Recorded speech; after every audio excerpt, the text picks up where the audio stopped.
Official YouTube channel کو subscribe کریں اور بیل آئیکن کلک کریں۔ نحمده ونصلي ونسلم على سيدنا ومولانا محمد رسوله النبي الأمين المكين الحنين الكريم الرؤوف الرحيم، أما بعد، فأعوذ بالله من الشيطان الرجيم، بسم الله الرحمن الرحيم۔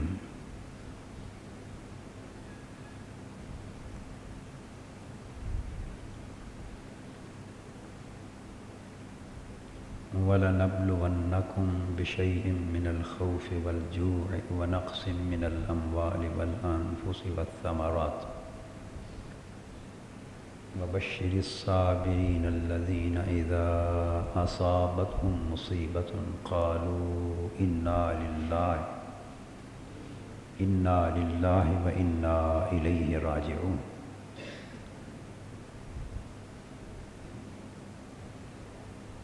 أولئك عليهم صلوات من ربهم ورحمة، صدق الله مولانا العظيم۔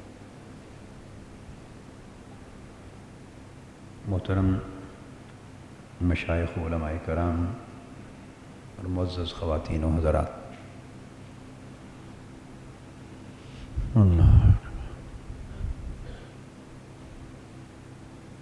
بحمد اللہ تعالی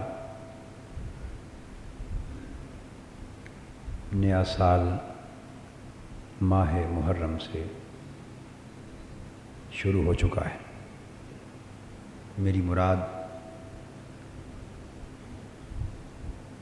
سن ہجری کا اسلامی سال۔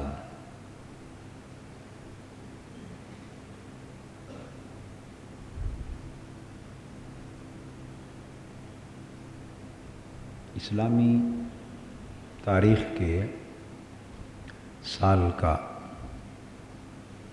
ماہ محرم الحرام سے شروع ہونا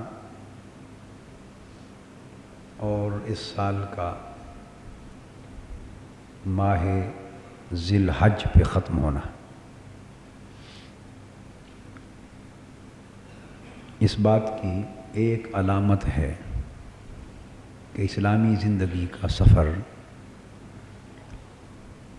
شروع بھی قربانی سے ہوتا ہے اور ختم بھی قربانی پر ہوتا ہے۔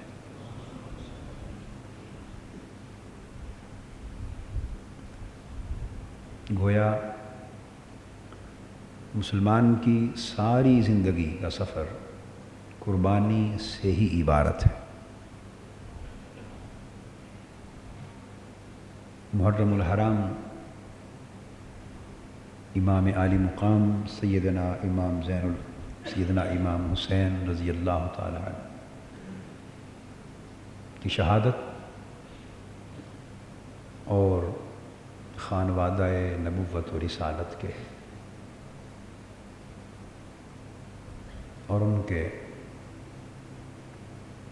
اصحاب میں سے 145 مقدس نفوس جو میدان کربلا میں اللہ کے دین کی سربلندی کے لیے کافرانہ، ظالمانہ، فاسقانہ اور آمرانہ نظام کے خلاف علم جہاد بلند کرنے کے لیے جمع ہوئے، تو مستورات مقدسات کو چھوڑ کر اور سیدنا امام زین العابدین کو چھوڑ کر باقی سب مقدس نفوس نے جام شہادت نوش کی۔ یہ تاریخ انسانیت کی ایک بہت بڑی عظیم قربانی تھی۔ اتنی عظیم قربانی ماہ محرم الحرام میں پیش آئی، اور اس سال کا اختتام ماہ ذی الحجہ پر ہوتا ہے۔ وہ بھی تاریخ کی ایک ایسی عظیم قربانی تھی جس کو اللہ تبارک و تعالی نے امت مسلمہ کے لیے ابد الآباد تک اسلام کے شعائر میں داخل فرما دیا۔ قرآن مجید کی جو آیہ کریمہ میں نے تلاوت کی ہے، اس میں اللہ تبارک و تعالی نے صبر و استقامت کی راہ کے کچھ ضابطے بیان فرمائے، اور امتحان اور آزمائش کی مختلف اہل ایمان کے امتحان اور آزمائش کی مختلف شکلوں کا ذکر فرمایا ہے۔ یہاں یہ بات قابل توجہ ہے کہ ہم اہتمام سے سیدنا امام حسین رضی اللہ تعالی عنہ کے واقعہ شہادت کا ذکر کرتے ہیں۔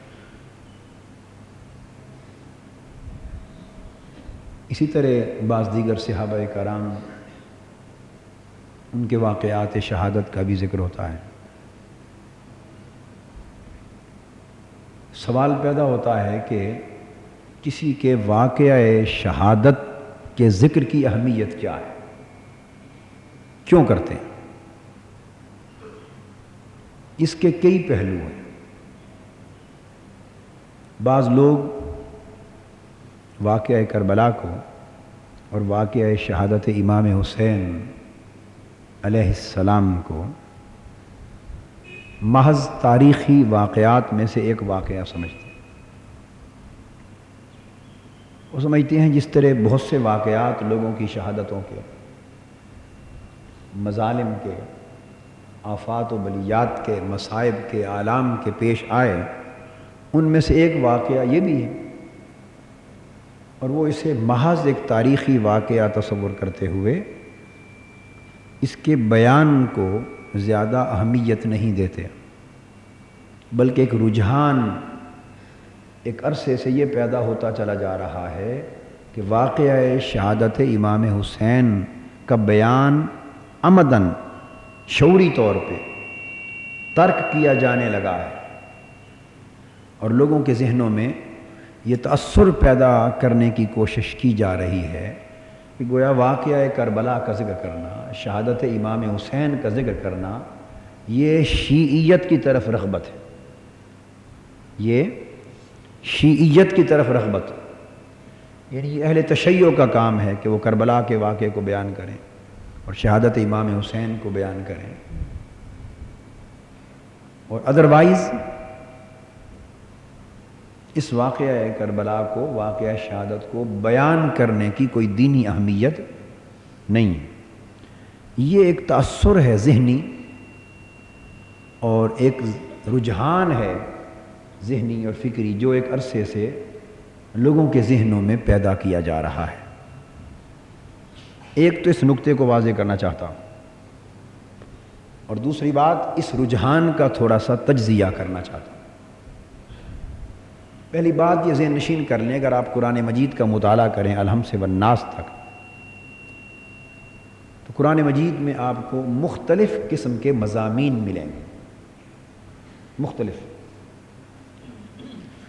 ان میں احکام کے مضامین بھی ملیں گے، جہاں کسی چیز کے فرض ہونے کا ذکر ہوگا، نماز کے مسائل ہوں گے، روزے کے مسائل ہوں گے، حج کے مسائل ہوں گے، زکوٰۃ کے مسائل ہوں گے، حلال و حرام کے مسائل ہوں گے، محرمات کے مسائل ہوں گے، نکاح و طلاق کے مسائل ہوں گے۔ الغرض جو شرعی احکام ہیں جن کو ہم قوانین سے تعبیر کرتے ہیں، تو اس قسم کے احکام پر مبنی مضامین بھی قرآن مجید میں ملیں گے۔ ایک قسم تو مضامین قرآن کی یہ ہو گئی۔ اس کے بعد آپ قرآن مجید کا مطالعہ کریں تو ایک قسم مضامین قرآن کی اور ملے گی، اور اس کا تعلق ہوگا عقائد سے، یعنی توحید کے موضوع پر آپ کو قرآن مجید کے فرامین ملیں گے، آیات مبارکہ ملیں گی، رسالت کے موضوع پر ملیں گی، آخرت کے موضوع پر ملیں گی، ملائکہ کے موضوع پر ملیں گی، حیات بعد الموت، مرنے کے بعد جی اٹھنے کے موضوع پر ملیں گی، جزا و سزا کے موضوع پر ہوں گی، قیامت کے دن کے انعقاد کے موضوع پر ملیں گی، جنت اور دوزخ کے موضوع پر ملیں گی، تقدیر کے موضوع پر ملیں گی۔ الغرض وہ چیزیں جن پر ہمارے ایمان کی بنیاد ہے، مسلمانوں کے عقائد کی بنیاد ہے، جن اصولوں پر، ان کا ذکر ملے گا قرآن مجید میں۔ تو یہ علوم، یعنی اس کو ہم پہلی قسم کو علم الاحکام کہیں گے، اور ترتیب سے چلیں تو پہلے یہ جو ہے اس کو علم العقائد کہیں گے۔ اور شاہ ولی اللہ محدث دہلوی رحمۃ اللہ علیہ نے عقائد کو پھر موازنہ بھی کیا گیا ہے قرآن مجید میں۔ مثلا ہمارا عقیدہ توحید کا ہے، عیسائی تثلیث یعنی 3 خدا مانتے ہیں، تو اس کا موازنہ کیا گیا ہے، توحید کو ثابت کیا گیا، تثلیث کو رد کیا گیا۔ اسلام میں قیامت کو اور مرنے کے بعد جی اٹھنے کو اور حساب و کتاب کو ثابت کیا، بیان کیا۔ کچھ لوگ اس کے منکر ہیں، سو اس عقیدے کو رد کیا گیا، اس کو ثابت کیا گیا۔ تو شاہ ولی اللہ محدث دہلوی نے تقسیم کرتے ہوئے علوم القرآن کی اس کو علم المخاصمہ کا نام دیا ہے، یعنی حق اور باطل پر مبنی عقائد کا موازنہ، مقابلہ۔ لیکن میں اس کو سادہ طریقے سے سمجھا رہا ہوں آپ کو۔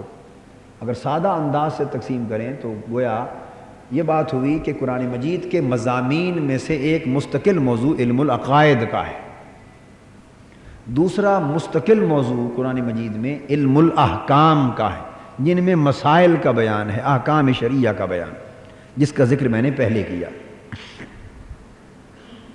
اس کے بعد تیسری چیز آپ کو جو ملے گی قرآن مجید میں، وہ علم التذکیر۔ علم التذکیر سے مراد ایسے مضامین کا بیان ہے قرآن مجید میں جن کے پڑھنے اور جن کے سننے سے انسان کو نصیحت حاصل ہو، یعنی احکام سے انسان کو اپنی زندگی ایک خاص طرز کے مطابق ڈھالنے اور چلانے کا درس ملے۔ عقائد سے انسان کو اپنے افکار، نظریات، معتقدات اور خیالات استوار کرنے کا اسلوب ملے۔ اور علم التذکیر نصیحت پذیری جس سے نصیب ہو، ایسے مضامین جن کو انسان پڑھے تو ان کا اثر انسان کے دل پر ہو، انسان کی روح پر ہو، انسان کا دل ان مضامین سے متاثر ہو، اس میں خوف الہی پیدا ہو، اس میں آخرت کا فکر پیدا ہو، اس میں اللہ سے محبت پیدا ہو، اس میں انسان کے اندر خشوع، خضوع، تواضع، انکساری پیدا ہو، تکبر، رعونت انسان کے اندر سے ختم ہو، نفس کے رذائل اور خرابیوں سے انسان پاک ہو، اس سے اچھے اخلاق نصیب ہوں، اس کے نفس کی تہذیب ہو۔ الغرض مختلف اعتبارات سے انسان کو نصیحت ملے، علم التذکیر۔ اس علم التذکیر کی قسمیں ہیں آگے، ایک ہے تذکیر بالموت، ایک ہے تذکیر بآلاء اللہ، اور ایک ہے تذکیر بایام اللہ۔ تو 3 قسمیں۔ اس لحاظ سے کل علوم کی تقسیم 5 علوم بن گئے، یعنی علم التذکیر بالموت، موت کا ذکر قرآن مجید میں آپ کو جا بجا ملے گا۔ موت کا ذکر قرآن مجید میں اہل ایمان کی موت کا، کافروں کی موت کا، پھر اہل ایمان کی موت کے بعد اللہ پاک کے انعامات کا، کافروں اور نافرمانوں کی موت پر اللہ کے عذاب کا، تاکہ دونوں طریقوں سے انسان کو نیکی کی طرف، ایمان کی طرف، بھلائی کی طرف اور اللہ کی طرف رجوع نصیب۔ اس طرح علم التذکیر بآلاء اللہ، اللہ پاک کی مختلف نعمتیں، مختلف احسانات، مختلف انعامات جو مختلف لوگوں پر، مختلف قوموں پر، مختلف طبقات پر مختلف وقتوں میں کیے گئے، ان کا ذکر ملے گا۔ جیسے آپ قرآن مجید کی تلاوت کرتے ہوئے کئی بار پڑھتے ہیں کہ یاد کرو بنی اسرائیل، تمہارے اوپر ہم نے یہ رحمت کی، یہ نعمت کی، تمہیں من و سلوہ دیا، تمہارے اوپر مائدہ، دسترخوان اتارا، تمہیں بادلوں سے سایہ دیا، فرعون تمہاری بیٹیوں کو زندہ رکھتا تھا، بیٹوں کو مار دیتا تھا، اس ظلم سے نجات دی۔ یعنی اس طرح قرآن مجید نے اللہ رب العزت کی مختلف نعمتوں اور مختلف احسانات کا ذکر فرمایا، اور انسان کے اوپر اللہ نے جو مختلف نعمتیں کی، رات اور دن کے حوالے سے، پھلوں کے حوالے سے، خوراک کے حوالے سے، آسائش حیات کے حوالے سے، زندگی کی مختلف آسائشیں، تو اس طرح اللہ جل مجدہ نے اپنی نعمتیں گنوائیں کہ زمین و آسمان سے اتنی نعمتیں آپ کو دی گئیں۔ تو یہ علم التذکیر ہے تاکہ انسان کو نصیحت ہو۔ اور پانچویں قسم جو ہے یا تذکیر کی تیسری قسم، وہ علم التذکیر بایام اللہ، ایسے دن، ایسے واقعات اور ایسے ادوار کا ذکر کیا قرآن مجید میں جنہیں پڑھ کر انسان کو نصیحت حاصل ہو، ایسے واقعات گنائے۔ میری آج کی گفتگو کا تعلق اس پانچویں قسم کے مضمون قرآن کے ساتھ، علم التذکیر بایام اللہ۔ میں آپ کو واقعہ شہادت امام حسین رضی اللہ تعالیٰ عنہ کی دینی اور شرعی حیثیت، واقعہ کربلا کو بیان کرنا، اس کا ذکر کرنا، اس کا ذکر سننا، اس پر رونا، اس سے نصیحت اور درد و سوز حاصل کرنا، اس کے ساتھ اپنی طبیعتوں کو مانوس کرنا، جس کے بارے میں نے عرض کیا کہ آج ایک غلط رجحان پیدا کیا جا رہا ہے کہ شاید یہ ساری بات شیعیت ہے، یہ درست نہیں ہے، اور لوگوں کو بالعموم اس چیز سے دور کیا جا رہا ہے۔ تو میں پہلے اس کی شرعی حیثیت سمجھانا چاہتا ہوں۔ تو قرآن مجید کے مضامین میں سے ایک مستقل مضمون ہے جس مضمون کا عنوان یہ ہے کہ ایسے واقعات بیان کیے جائیں، ایسے واقعات بیان کیے جائیں کہ جن واقعات کے بیان کرنے سے انسان کو نصیحت نصیب ہو، انسان کو ہدایت نصیب ہو، انسان کچھ باتیں اخذ کر سکے، انسان کچھ درس اور سبق حاصل کر سکے، انسان کا دل ان واقعات کو سن کر اور پڑھ کر کچھ اثر قبول کرے، دل کو شکستگی ملے، انسان کی روح پر اثر ہو۔ تو ایسے واقعات کا بیان کرنا اور ایسے واقعات کا سننا، یہ مضامین قرآن میں سے ایک مستقل موضوع ہے۔ تو گویا یہ سنت الہیہ ہے، یہ سنت بولیے الہیہ ہے، اور یہ قرآن مجید کے مضامین میں سے، علوم قرآن میں سے ایک علم اور ایک مضمون ہے۔ اب آپ قرآن مجید کا اگر مطالعہ کریں تو آپ کو ابراہیم علیہ السلام کے واقعات کا ذکر ملے گا، بے شمار واقعات کا ذکر ملے گا۔ اسماعیل علیہ السلام کو ذبح کرنا اللہ کے امر سے، اس کا پورا واقعہ ملے گا، اس کا پورا۔ حالانکہ اگر فقط مسئلہ بیان کرنا مقصود ہو تو وہ ایک آیت کے ذریعے بھی بیان ہو سکتا تھا، مگر ایک پورے مقام پر واقعے کی تفصیلات اور جزئیات بیان کی گئیں۔ کیوں بیان کی گئیں؟ آگ میں ڈالا گیا، نمرود نے آگ جلائی، پورا واقعہ قرآن مجید نے بیان کی۔ ابراہیم علیہ السلام کی قربانیاں بیان کی، نوح علیہ السلام کی زندگی کے واقعات بیان کیے، لوط علیہ السلام کے بیان کیے، ہود علیہ السلام کے بیان کیے، حضرت اسحاق علیہ السلام کے واقعات بیان کیے، ان کے غم اور حزن کا بیان کیا، حضرت یوسف علیہ السلام کے واقعات پوری سورہ یوسف کے اندر بیان کی۔ یعنی بچپن سے لے کر بھائیوں کا ظلم کرنا، انہیں جا کے گڑھے میں گرا دینا، ان کو خواب آنا، والد گرامی کو سنانا، ان کا فرمانا کہ بیٹے مجھے تو سنایا ہے، اچھا ہے مگر ستیلے بھائیوں کو نہ سنانا، پھر ان کو ساتھ لے جانا، پھر گرا آنا، پھر کسی کا آپ کو لے جانا مصر کے بازار میں بیچنا، وہاں آپ کا جوان ہونا، عزیز مصر کی بیوی کا آپ پر ایک حملہ کرنا، آپ پر تہمت کا لگنا، الزام کا لگنا، پریشانی کا وقت آنا، آپ کو قید کر دیا جانا، پھر وہاں لوگوں کو خوابوں کا آنا، خواب آپ کو پیش کیا جانا، آپ کا خوابوں کی تعبیر بیان کرنا۔ علی القیاس اگر سورہ یوسف کو پڑھیں تو وہ واقعات کے ساتھ پوری کی پوری صورت بھری ہوئی۔ یہاں سوال پیدا ہوتا ہے کہ ان سارے واقعات کو سامنے رکھ لیں تو مسائل شرعیہ کتنے بیان ہوئے، اس میں فرض کتنے بیان کیے گئے؟ آپ بات کو سمجھ رہے ہیں نا؟ وہ لوگ جو قرآن مجید کو صرف مسائل کا اور احکام کا سرچشمہ سمجھتے ہیں، یا جن کے نزدیک افادیت اور فائدہ کسی چیز کے بیان کرنے اور سننے کا فقط مسائل اور احکام کے حوالے سے ہے، یعنی ان سے پوچھا جائے کہ اس قدر تمام تفصیلات کا بیان کرنا، واقعات کا بیان کرنا، اس میں کتنے مسائل آئے ہیں، کتنے فرائض کا ذکر ہے، کتنے واجبات کا ذکر ہے، کتنی سنتوں کا ذکر ہے، کتنے حلال بیان کیے گئے، کتنے حرام بیان کیے گئے۔ لا محالہ مسائل بھی ہیں، مگر مسائل سے بڑھ کر واقعات کا تذکرہ اپنی جگہ۔ پھر موسیٰ علیہ السلام کے واقعات سے قرآن مجید اس مضامین سے بھرا پڑا، عیسیٰ علیہ السلام کے واقعات سے بھرا پڑا، یحییٰ علیہ السلام کے واقعات سے بھرا پڑا، زکریا علیہ السلام کے واقعات سے بھرا پڑا، حضرت سلیمان علیہ السلام کے واقعات سے بھرا پڑا۔ وہ واقعہ سلیمان علیہ السلام کا اور ملک سبا کا، ملکہ بلقیس کا، وہ تخت کا بلایا جانا، ایک جن کا کھڑے ہو کے کہنا کہ ابھی آپ کی نشست برخاست ہونے سے پہلے لا دیتا ہوں، فرمانا نہیں۔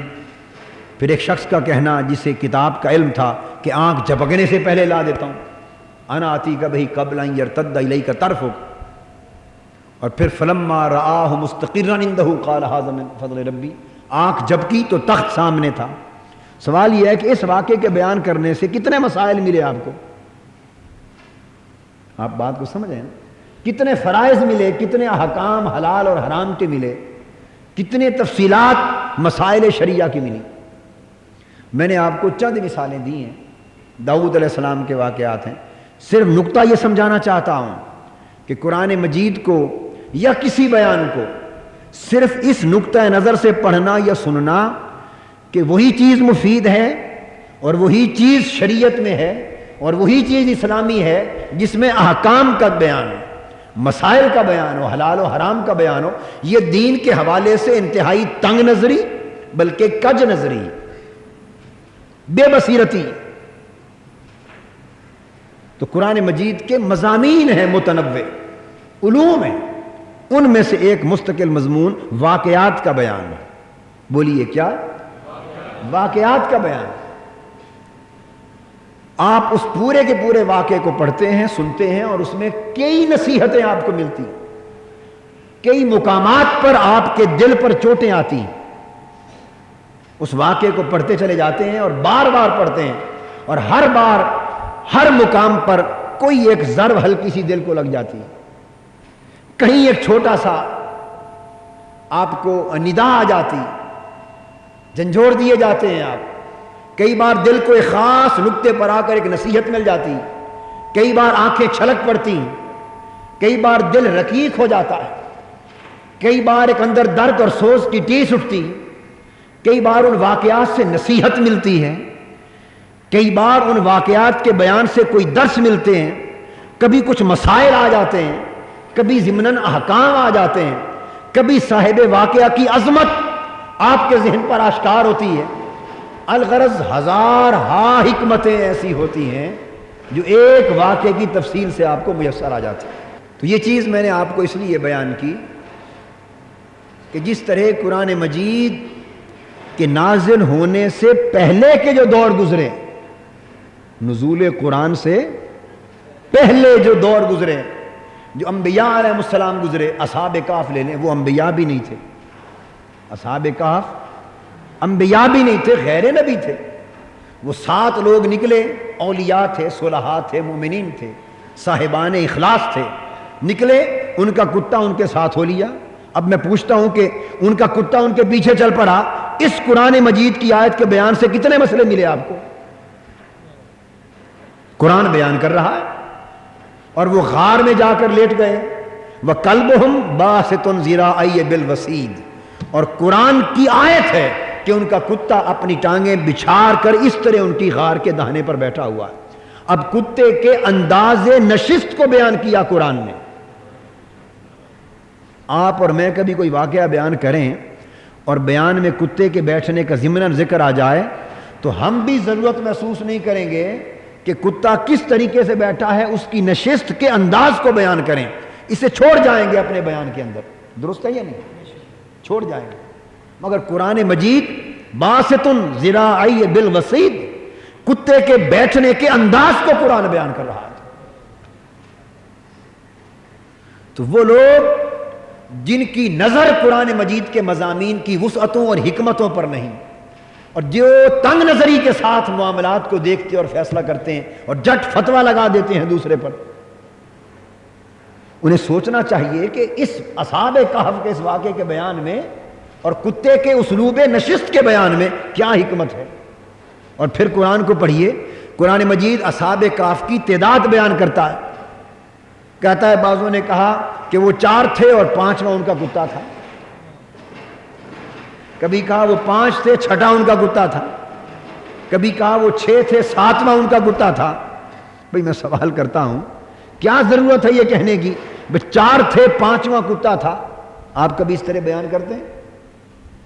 اگر ایک پہرے کا کتا جا بھی رہا ہو ساتھ، اور 4 5 6 آدمیوں کا ایک وفد ہو، ساتھ ایک کتا جا رہا ہو، تو کوئی آپ سے پوچھے بھئی اس وفد میں کتنے آدمی تھے، کوئی سوال کرے وفد میں کتنے آدمی تھے، تو آپ کبھی کہیں گے کہ 7 آدمی اور 8واں ان کا کتا؟ کبھی جواب دیں گے اس طرح؟ جواب نہیں دیں گے۔ بھئی آدمیوں کی بات ہے، آدمیوں کی بات کر دیں گے، کتے کو ساتھ، اور ہر بار بدل بدل کر ہر عدد کے ساتھ پھر کتے کا ذکر کرنا۔ تو باتیں بڑی دو ٹوک ہیں اور دو ہیں، یا تو قرآن مجید کے ان سارے مضامین کو معاذ اللہ اگر آپ نے دین اور دین کے بیان کا معیار اپنی عقل، فکر اور اپنی سوچ کو مقرر کرنا ہے، تو یہ سارے مقامات قرآن معاذ اللہ استغفر اللہ بے فائدہ ہو جاتے ہیں، بے سود ہو جاتے ہیں، عبث ہو جاتے ہیں، خالی از حکمت ہو جاتے ہیں، اور یہ خیال کرنا بھی کفر ہے۔ اگر وہ معیار خود ساختہ معیار دین کا جو آج وضع کر کے اس امت کو پہنچایا جا رہا ہے، اس معیار کو قبول کر لے تو قرآن مجید کے کتنے مقامات معاذ اللہ خالی از حکمت ہو جائیں گے، اور یہ تصور کرنا کفر ہوگا۔ اور 309 سال تک اصحاب کہف لیٹے رہے غار میں، اور اللہ پاک نے اپنی قدرتوں اور نشانیوں کو بیان کیا کہ سورج چڑھتا تو انہیں دھوپ سے بچانے کے لیے اپنا راستہ چھوڑ کے بائیں طرف ہو جاتا، غروب کے وقت دائیں طرف ہو جاتا۔ یہ تو ان بندوں کی عظمت کا بیان ہے اور اللہ کی قدرتیں اور نشانیاں ہیں، مگر ساتھ یہ کہ کتا بھی بیٹھا رہا بغیر کھائے پیے، 309 سال تک بیٹھا رہا۔ تو بات یہ ہے کہ اگر اللہ آپ کو حکمت نہ دے تو اس بیان میں کوئی پہلو نہیں، اگر اللہ آپ کو حکمت اور بصیرت نہ دے تو یہ سارا بیان معاذ اللہ بے فائدہ نظر آئے گا آپ کو، اور اگر اللہ آپ کو حکمت اور بصیرت قرآنی عطا کر دے تو ایک ایک آیت سے معرفت کے 1000 چشمے پھوٹتے نظر آئیں گے، ایک ایک آیت سے پھوٹیں گے۔ ایک ہی نقطے کو لے لیں، صرف ایک ہی نقطے کو لے لیں کہ کتے کا بیان اتنا کیوں کیا۔ اس سے یہ بھی سمجھانا مقصود ہے کہ اگر کتا بھی نیک سنگت کے ساتھ لگ جائے تو وہ بھی فیض سے خالی نہیں رہتا۔ نیکوں کی سنگت میں کتا بھی لگ جائے تو کچھ نہ کچھ اس کی طبع، اس کی حقیقت، اس کی حیثیت، اس کی وسعت کے مطابق اس کو بھی مل جاتا ہے۔ مثلا کتا اصحاب کہف کے ساتھ ملا، اس نے وفاداری نہ چھوڑی، تو جہاں 309 سال تک اصحاب کہف زندہ رہے وہاں بغیر کھائے پیے کتا بھی زندہ بیٹھا رہا ان کے صدقے سے۔ تو یہاں صحبت کا نقطہ سمجھ میں آ گیا۔ کیا نقطہ صحبت سمجھ میں آ گیا۔ خیر اور بھی بہت ساری چیزیں ہیں، لیکن میں پھر آپ کو وہ بات سمجھانا چاہتا ہوں کہ قرآن مجید کا اگر مطالعہ کریں تو کتنے واقعات اور ایام اللہ کا ذکر ملتا ہے کہ جو اگر بصیرت اور حکمت نصیب ہو جائے تو ہر بات میں کوئی فائدہ ہے، اور اگر حکمت و بصیرت نہ ہو تو آپ پڑھتے رہیں گے اور کہیں گے اس میں کیا واقعہ، اس میں کیا بیان۔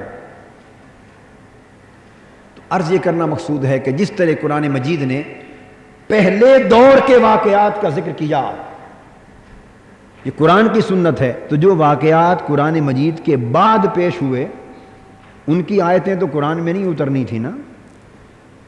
جو نزول قرآن اور حضور علیہ السلام کے وصال مبارک کے بعد پیش آئے اہمیت والے واقعات تاریخی، اب ان کا ذکر تو قرآن کی آیتوں میں نہیں آنا تھا نا، تو قرآن مجید نے تو ایک راہ دے دی، ایک اصول دے دیا، ایک ضابطہ دے دیا کہ وہ واقعات جو حضور علیہ الصلوۃ والسلام کی 23 برس کی بعثت کی زندگی کے نہیں بلکہ ہزارہا سال پہلے کے ہیں، تو قرآن جب ہزارہا سال پہلے کے واقعات تفصیل سے بیان کر کے آپ کے دلوں کو ادھر متوجہ کرنا چاہتا ہے تاکہ کچھ نصیحت ملے، تو قرآن نے اصول دے دیا کہ میرے نزول کے بعد بھی جو قابل ذکر واقعات ہوتے رہیں گے ان کو سننا، ان کو پڑھنا، ان کو لکھنا، ان کی طرف متوجہ ہونا، تاکہ اس کے ایک ایک پہلو سے تمہیں نصیحت ملتی رہے، تمہیں ہدایت ملتی رہے۔ تو واقعہ کربلا اسی طرح کے عظیم تر واقعات میں سے ہے جس طرح کے واقعات کا ذکر قرآن مجید نے اپنے اندر کیا ہے، بلکہ ان میں سے کئی واقعات سے عجیب تر ہے۔ منہال بن عمرو روایت کرتے ہیں کہ جب شہادت امام حسین رضی اللہ تعالی عنہ کے بعد آپ کا سر اقدس اور دیگر شہدائے اہل بیت کے سروں کا نیزوں پر چڑھا کر ایک قافلہ یزید کے کہنے پر دمشق کی طرف لے جایا جا رہا تھا اور دمشق کے بازاروں سے گزرے، تو منہال بن عمرو روایت کرتے ہیں کہ میں نے اپنی آنکھوں سے دیکھا کہ ایک شخص دمشق کا سیدنا امام حسین رضی اللہ تعالیٰ عنہ کے سر انور کے آگے آگے، نیزے کے آگے آگے چلتا جا رہا ہے قافلے میں اور قرآن مجید کی تلاوت کر رہا ہے، حافظ ہے۔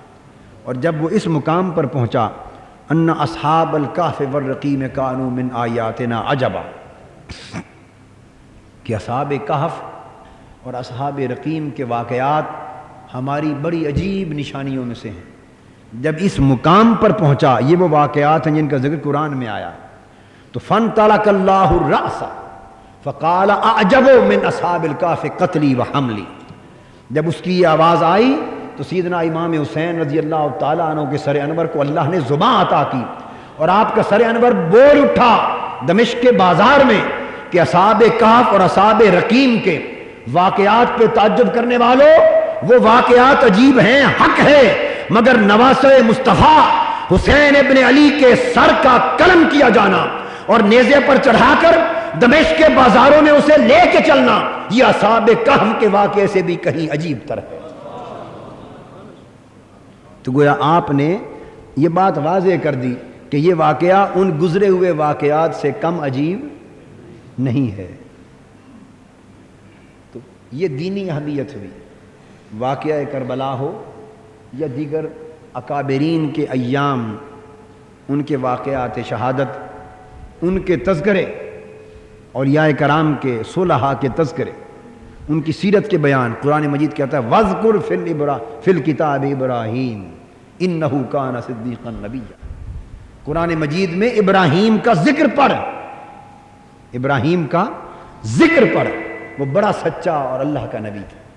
تو انبیاء علیہ السلام اور صلحاء کا فقط ذکر پڑھنا اس کا حکم ہے نص قرآنی میں، اس لیے نیک لوگوں کی زندگی کے احوال، ان کے تذکرے، ان کے معاملات کا پڑھنا، سننا، ان کی شہادت، ان کی زندگی میں راہ حق میں آنے والے مصائب و آلام کا ذکر، مشکلات کا ذکر، ان کے صبر کا ذکر، ان کے استقامت کا ذکر، اور پھر صبر و استقامت پر اللہ کی نعمتوں کا ذکر، یہ پڑھنا سب سے بڑا فائدہ اس کے اندر یہ ہے کہ انسان کے ایمان کو مضبوطی ملتی، انسان کے ایمان میں استقامت آتی، پختگی آتی، انسان کو صبر ملتا ہے، اور انسان کو صبر کے ساتھ یہ حوصلہ ملتا ہے کہ اگر اللہ کے اتنے برگزیدہ بندوں پر ایسے ایسے مصائب آئے، ایسی ایسی مشکلات آئیں، ایسی ایسی پریشانیوں میں سے اللہ نے انہیں گزارا اور پھر اپنی بلند رضا اور خوشنودی کی منزلوں پر سرفراز فرمایا، تو ہمیں بھی اگر اسی راہ پر چلنا ہے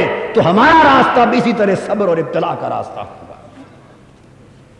تو اللہ پاک نے فرمایا وَلَنَبْلُوَنَّكُمْ بِشَيْءٍ مِّنَ الْخَوْفِ وَالْجُوعِ، ایمان والو، ایمان کا دعویٰ کرنے والو، اللہ سے اپنی بندگی کا تعلق جوڑنے والو اور اللہ کا بندہ کہلانے والو، اور الذین قالوا ربنا اللہ ثم استقاموا، اور دل سے اللہ کو رب مان لینے والو، اور اللہ کی خدائی اور کبریائی کے سامنے دنیا کی جھوٹی خدائیوں کے بتوں کو پاش پاش کر دینے والوں، وقت کے فرعونوں کی جھوٹی خدائیوں کے بتوں کو پاش پاش کرنے والوں، متکبروں، جابروں اور مستبد لوگوں کے جھوٹے اقتدار کو ٹھوکر سے اڑانے والوں، اور اپنی گردن اللہ کی بارگاہ کے سوا کسی اور کے سامنے نہ جھکانے والوں.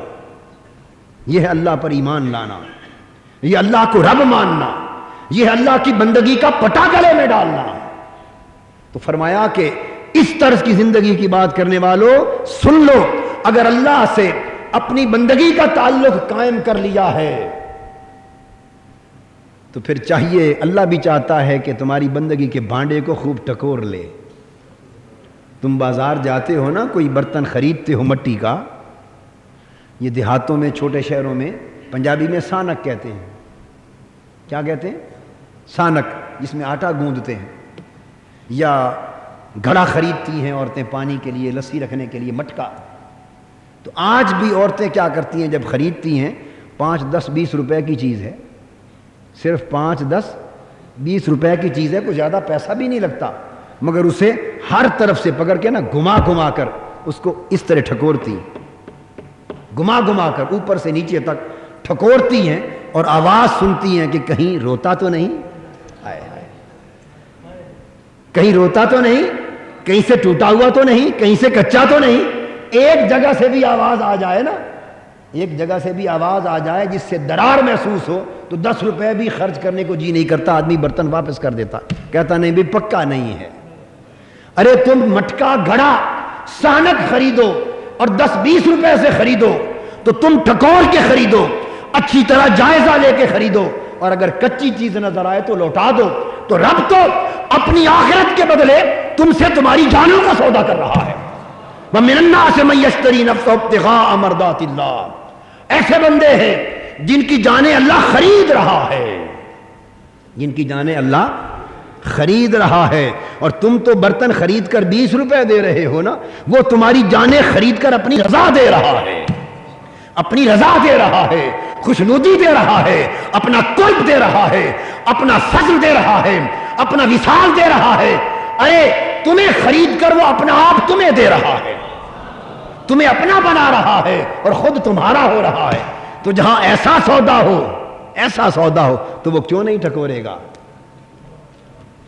وہ ٹکورے گا تو کبھی وہ خوف والی ٹکور لگائے گا، کبھی وہ بھوک والی ٹکور لگائے گا، کبھی نقص من الاموال کی ٹکور لگائے گا، کبھی نقص من الانفس کی ٹکور لگائے گا، کبھی نقص من الاموات کی ٹکور لگائے گا. وہ ٹھونگے مارے گا، اور جب دیکھے گا کہ میرے بندے کی بندگی کا بھانڈا ہر طرف سے ٹکور ٹکور کے دیکھ لیا، پکا ہے، تو جب پکا ہو جائے تو عورت برتن کو سینے سے لگا کے چلی جاتی ہے، کہتی ہے کہ برتن خریدنے کے قابل ہے.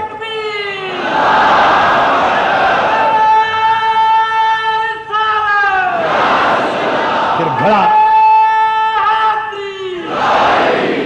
نعرہ تحقیق بھی لگایا کرو.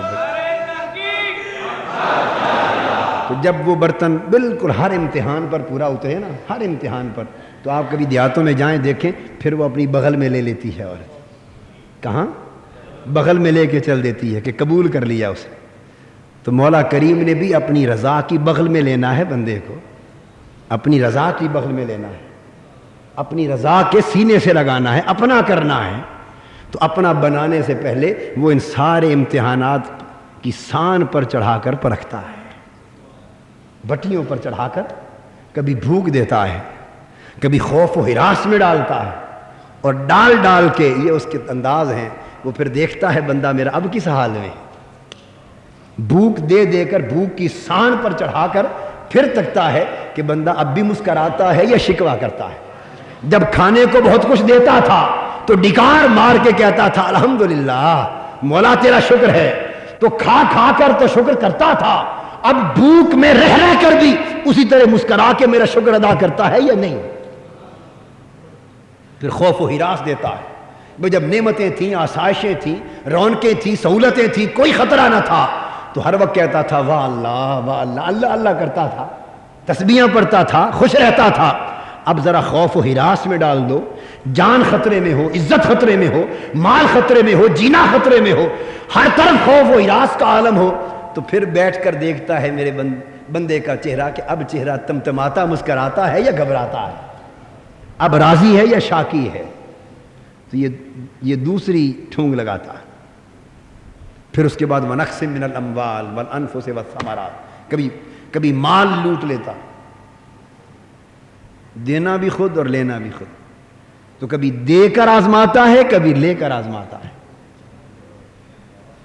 کبھی اولادیں لے لیتا، کبھی جانیں لے لیتا ہے. تو یہ مختلف ماحول ہیں جو پیدا کیے جاتے ہیں، یہ مختلف آگیں ہیں جو نمرود کے چیخے چلائے جاتے ہیں. کبھی خوف کی آگ ہے، کبھی بھوک کی آگ ہے، کبھی پریشانیوں کی آگ ہے، کبھی عزت پہ حملوں کی آگ ہے، کبھی جان پہ حملوں کی آگ ہے، کبھی خوف و ہراس کی آگ ہے، کبھی بے اطمینانیوں کی آگ ہے، کبھی پریشانیوں کی آگ ہے، کبھی تانوں کی آگ ہے، اور کبھی میدان کربلا میں بھوک اور پیاس کی آگ ہے، کبھی خیموں کے جلنے کی آگ ہے، کبھی لٹے ہوئے قافلے کو بازار میں چلانے کی آگ ہے، اور کبھی ویراں ہو کر واپس شہر مدینہ آنے کی آگ ہے. یہ مختلف منزلیں ہیں، مختلف حالتیں ہیں، اور ہر حالت پہ اپنے بندے کو رکھ کر دیکھتا ہے کہ بندہ اب کیسے ریئیکٹ کرتا ہے، اب کیسے ریئیکٹ کرتا ہے. اور جب وہ دیکھ لے ہر حال میں پرکھ کر، ہر حال میں، تو جب وہ کامیاب اترے، ہر جگہ آواز اچھی آئے، آواز اچھی نکلے، کچا نہ نکلے، تو کہتا ہے وَبَشِّرِ الصَّابِرِينَ، ہائے مبارک ہو تمہیں میرے صابر بندے، خوشخبری ہو تمہیں میرے صابر بندے.